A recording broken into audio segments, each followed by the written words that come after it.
প্রভাত ফেরিতে খুলনায় সারিবদ্ধভাবে শহীদ বেদিতে ফুল দিয়ে শ্রদ্ধা জানাচ্ছেন বিভিন্ন রাজনৈতিক সামাজিক সংগঠন, শিক্ষা প্রতিষ্ঠান সহ নানান শ্রেণী পেশার মানুষ।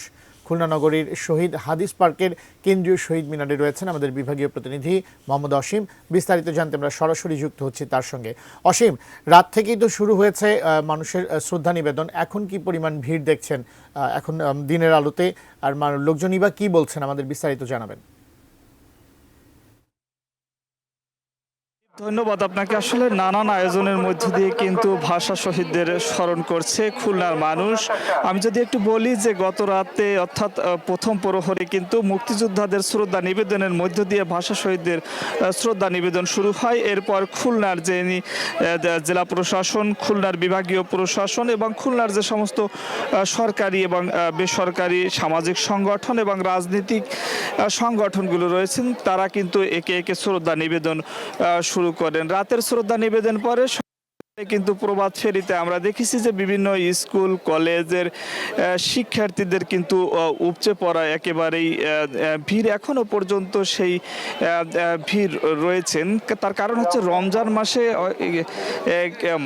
যারা শ্রদ্ধা নিবেদন করতে আসছেন তারা কিছুটা বিলম্বে আসছেন, সে কারণে কিন্তু এখন যে শ্রদ্ধা নিবেদন সেটি একে একে চলছে। দীপ, আপনাকে জানিয়ে রাখি, এখানে যারা শ্রদ্ধা নিবেদন করতে আসছেন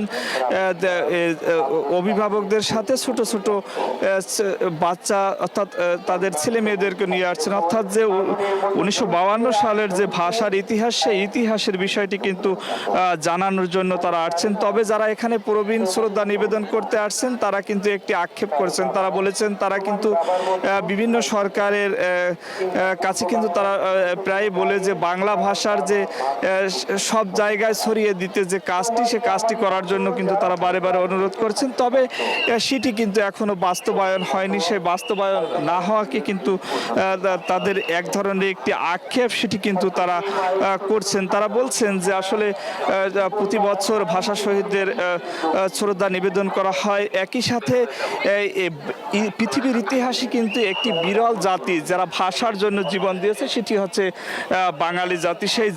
সেই ভাষা, রক্তের বিনিময়ে যে ভাষা, সেই ভাষাকে আসলে